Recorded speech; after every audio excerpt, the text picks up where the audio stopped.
Operation কখন? Next শিফটে। Patient ওটিতে নিয়েছে? না, এখনো কেবিনেই আছে। আচ্ছা, পেশেন্টের বয়স হচ্ছে 56, নাম সালাউদ্দিন দুঃখ। ওনার চোখের কি নাম বললেন? সালাউদ্দিন দুঃখ। ওটি রেডি করেন। Okay ma'am.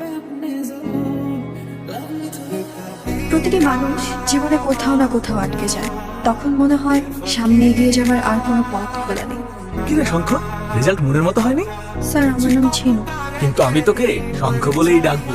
শোন, লেখাপড়াকে তোর দায়িত্বের মতো করে দেখিস না, এনজয় কর।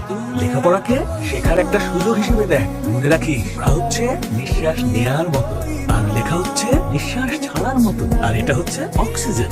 স্যার আমায় সেদিন কি যে মন্ত্রণা দিলেন, আমি যেন সামনে এগিয়ে যাবার পথ খুঁজে পেলাম। সে পথে কিভাবে চলতে হয় সেটাও শিখে নিলাম অবলীলায়। বিল কি অনেক হয়েছে মা? বিল পেইড